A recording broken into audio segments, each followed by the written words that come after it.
The bridge didn't collapse all at once. First, there was a low, metallic groan echoing through the steel, and then headlights began falling into darkness. To understand how it happened, we have to rewind. It's the evening of December 15th, 1967. The Silver Bridge stretches across the freezing Ohio River, connecting Point Pleasant, West Virginia, to Gallipolis, Ohio. Commuters are moving slowly toward dinner and Christmas shopping. 32-year-old Linda Harper sits beside her husband, wrapped gifts stacked in the back seat for their 2 kids. Truck driver Carl Mason hums to the radio in the standstill traffic. Looking at this photograph of mid-century traffic, you can see the sheer volume of metal pressing down on these lanes.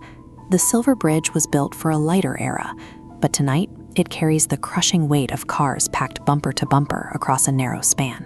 These drivers are trapped in the mundane routine of a Friday evening commute, completely unaware they are sitting inside an engineering trap that had been set decades earlier.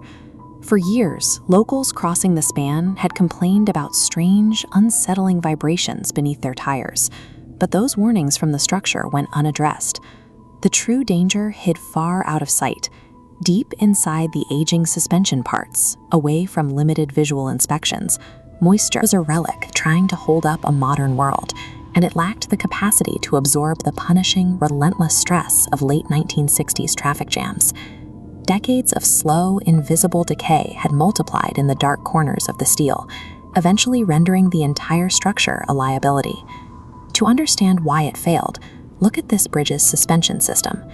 Instead of thick wire cables, this design used an I-bar system.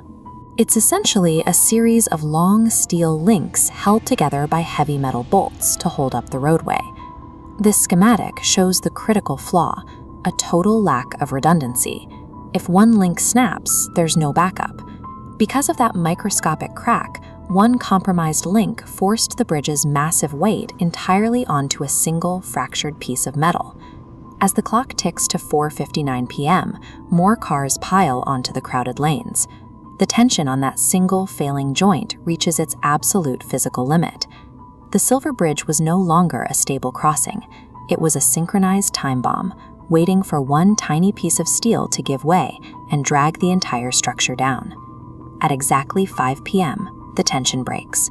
Witnesses on shore hear a violent crack that sounds like a gunshot. The center of the span instantly twists downward.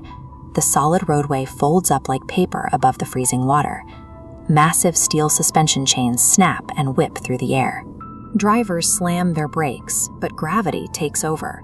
Cars slide sideways, leaving the commuters with absolutely nowhere to escape. One by one, headlights plunge into the black, icy depths.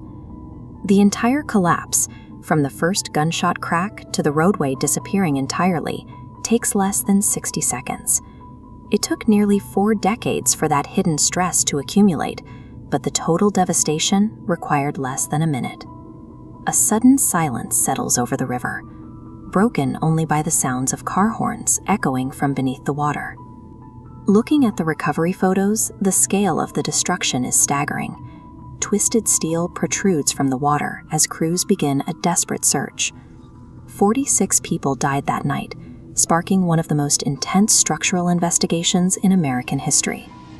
Investigators systematically picked through the wreckage, ruling out massive external events like earthquakes or explosives. They finally isolated the culprit. Deep inside joint number 330, they discovered a tiny crack, barely a tenth of an inch deep, that had evaded visual inspection for years.